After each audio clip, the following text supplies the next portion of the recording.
Shinshao, you have a Syndra to help get those kills, and then you have a Jhin to back it all up from situations where he was overextended as well. Here's 6. BDD's going to get the flash. That is going to be the scat of the week, but BDD not in turret range anymore. I mean, Karras is just dead, right? Like, if he enters, this is exactly what happens. BDD just looks for the ult, and he'll find it.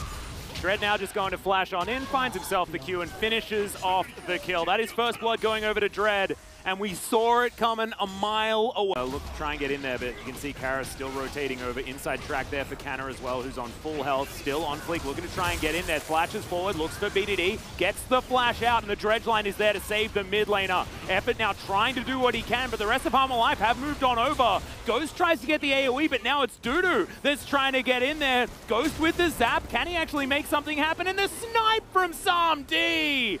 Right out of left field, and Hanwha Life Esports find themselves the team fight. Place at the right time. Ghost not able to block that final shot. They do secure the Rift Herald, so that is the most important part of this, but at least Hanwha Life Esports can get a crucial amount of gold back. Yeah, on fleek as well, may have overstayed his welcome, and by may, I mean has overstayed his welcome. Blast Cone not actually there. Quick draw going to come through. Wind doesn't really become lightning here, unfortunately, as Canna's going to flash. Don't know whether he necessarily needed to do that. Of his Merc Treads now.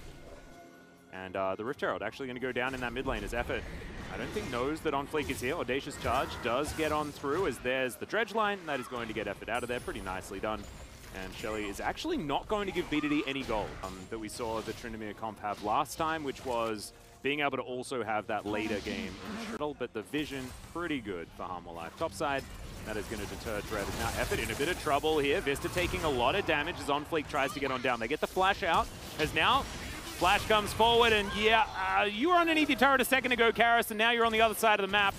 It's just real difficult being a Syndra. There's no wards here whatsoever on the top side of the map for Hanwha Life Esports, and the second that On Fleek shows, he goes in. Red was waiting for this opportunity. Over here, and you can see Karras actually changes his mind, decides instead to move towards that river.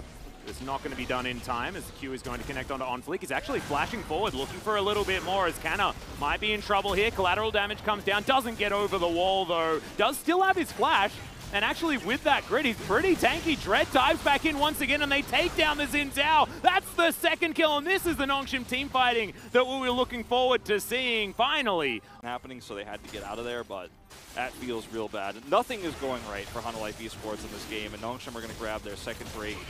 See what soul we get. Imagine if it was Hextech Soul this game. It would be so good for not any sort of re-engage as the zap is pretty painful. Canna still playing as far forward as he likes. Audacious Charge comes through. Canna still has the ultimate, uses it there, and On Fleek going to be very difficult for him to find another engage route. Well, that was a really scary moment there for Karras as well. If Dread actually hits that and then goes for the flash kick, like that's a dead Syndra. He does avoid it narrowly though, and this is kind of a disaster here for Hanwha Life Esports. You're trapped between a rock and a hard place. You have to take this fight. Yeah, posturing does come in. Ghost going to get stunned up there as a flash on forward. Dudu thinks that he might have found it as Ghost tries to get out, but he's not going to be able to do so.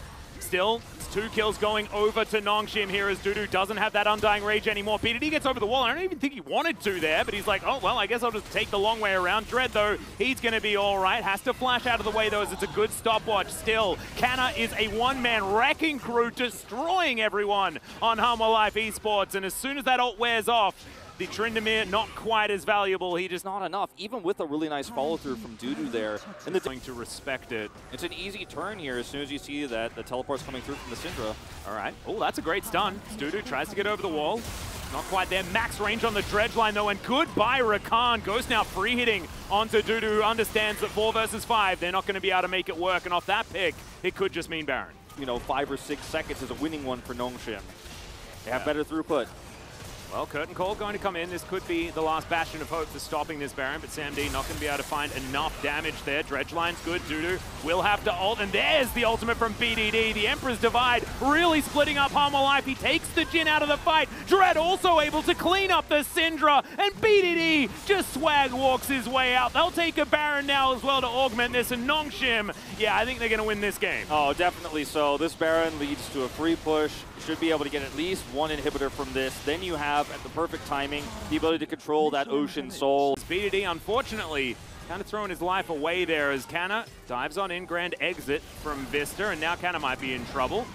I hope this isn't He's the Graves. throw. We've seen something like this last time around as Graves. Yeah, okay, yeah, he's the tank, mage, melee, assassin, monster. Look at him go! And also able to get himself out as soon as he wants to. The Jinx is going to fall down though as Vista. Yeah, you're just dead. That's just 2 auto attacks. Now the flash on forward. Canna wants to find even more as Dread says, yeah, we don't need an AD carry. We don't need a mid laner. All we need is this Mafia Grave. I have ammo, I don't die. I mean, that was actually absurd. 1v4 there. Comedy, yeah. Real quick. There's the Ocean Soul. Turret should be going down also. Oh, just, you guys. We figured a out little bit more help. We figured out the Graves Tryndamere just get so ahead that your yeah. existence... Or have BDDs as here, and you should be all right as well. Your existence as the Graves is a Tryndamere ult the entire time.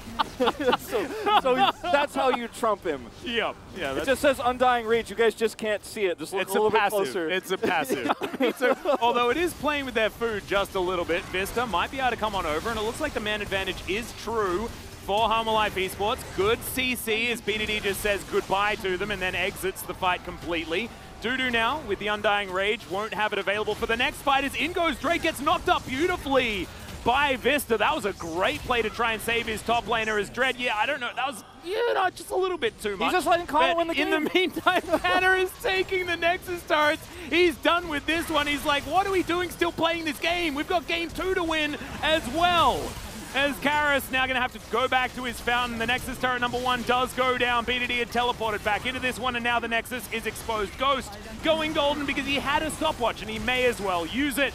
Karis uses his as well, but it's not going to be quite as successful as Ghost. And Nongshim will finally put game 1 to bed and debut with a win. Fantastic plays all around.